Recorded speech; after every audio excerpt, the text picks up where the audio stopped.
여러분 안녕하십니까?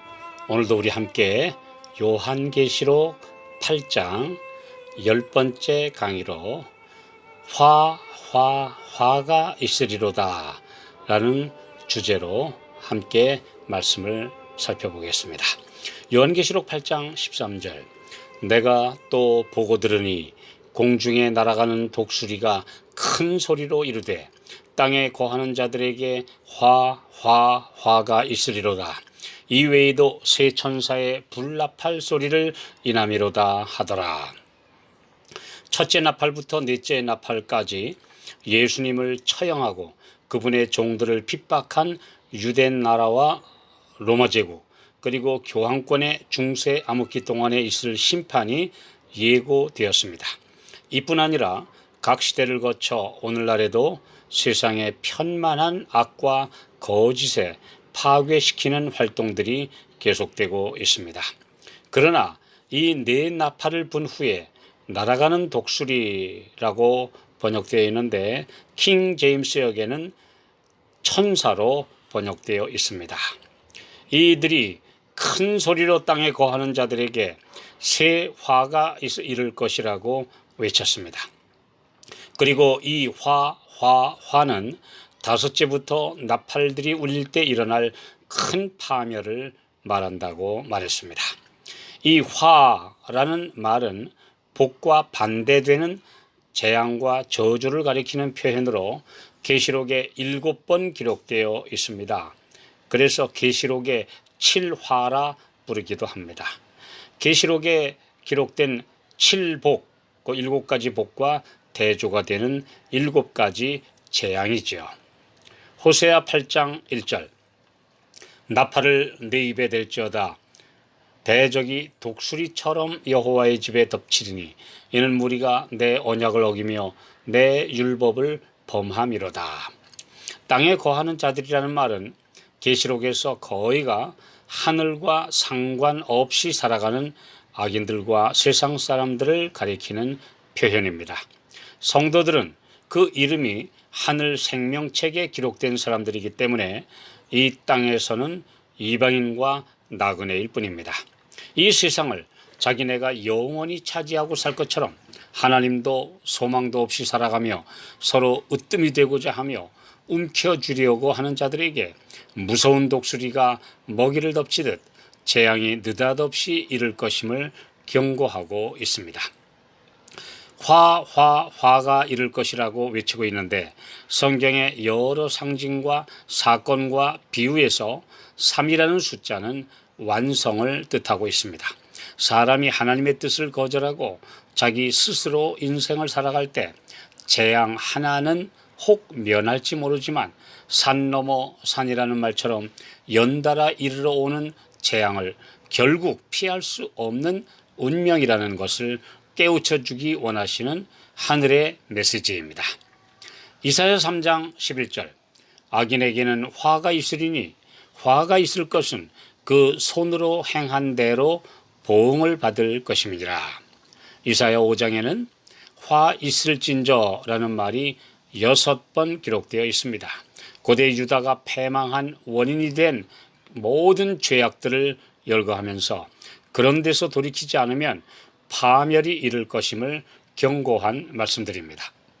이런 죄들을 살펴보면 부자가 되려는 욕망, 술과 연회와 쾌락을 추구하는 무가치한 삶, 음모와 술수를 쓰는 자들, 바른 가치관을 뒤집어 엎는 학자들, 그리고 자신들이 지혜롭다고 여기는 자만심 등을 분명히 지적하고 계십니다. 이런 죄들을 사실 보면 오늘날 행해지고 있는 모든 악한 행태들에 비해서 사실 그 정도가 가볍습니다만 그들은 그 죄로 인해 망하고 말았습니다.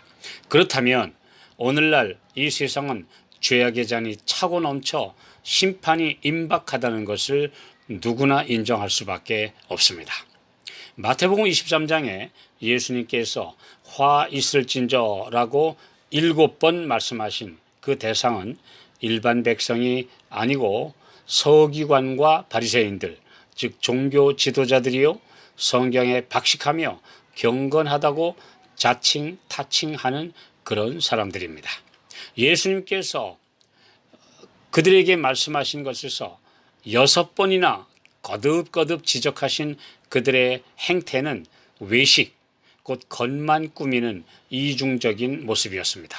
하나님이 가장 싫어하시는 것이 바로 이런 위선적인 모습입니다. 7 나팔 중에 4 나팔보다 뒤에 오는 세 나팔에 이르는 재앙이 훨씬 더 크기 때문에 세 나팔을 세 화로 표현했습니다. 곧 세 저주라는 말이죠. 이 재앙들은 중세 종교 암흑 시대부터 교황권과 그들을 맹목적으로 추종하던 유럽의 모든 카톨릭 국가들에게 징벌의 침략 전쟁이 이를 것임을 경고하면서 시작됩니다. 이 전 세계적인 전쟁의 회오리는 아라비아 반도에서 일어난 이슬람 세력이 급격하게 세력을 확장하면서 시작되었습니다. 그렇지만 사실 유럽에 이르러 온 전쟁의 참화는 이 교황권이 일으킨 것입니다. 교황권은 성지라고 부르는 예루살렘을 이슬람 세력에서 탈환한다는 명목으로 1095년 소위 십자군 전쟁을 일으켜 200년 이상 8차례나 온 유럽 국가의 젊은이들을 동원하여 중동에 원정을 했지만 결국 실패하고 말았습니다. 결국 승리한 이슬람 세력은 오늘날까지 전 세계에 걸쳐 세력을 확장했으며 그중 급진 세력은 세계 도처에서 전쟁과 테러를 일으키는 첫째 화의 중심입니다. 그리고 중세가 끝나면서 일어난 또 하나의 괴물은 온 세상을 사상과 계급투쟁으로 몰아넣은 무신론 사상입니다. 계시록 11장에서 묘사된 이 세력은 프랑스 혁명이 그 시초로 사회에서 약자 취급받고 못 가지고 억눌린 사람들에게서 평등을 찾으려는 투쟁심을 불러일으킨 데서 시작되었습니다. 봉건사회에서 억압받던 민중이 선동에 의해 총궐기하면서 전 세계를 투쟁의 장으로 만들었습니다. 이 평민들과 또 반대되는 제국주의 역신무신론 세력으로서 무서운 전 세계적인 전쟁을 계속해서 일으켰고 그 중에 2번은 세계적인 대전을 일으켰습니다. 이슬람과 무신론, 타락한 기독교는 이 세상에 재앙을 몰고 오는 세 화의 원흉들입니다.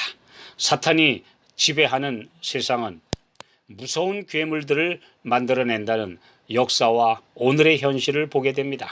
이 화에서 벗어나 참된 복을 받는 비결은 오직 우리 주님 안에서 주님의 가신 길을 따르는 백성들에게만 있다는 사실을 우리에게 가르쳐주고 계십니다.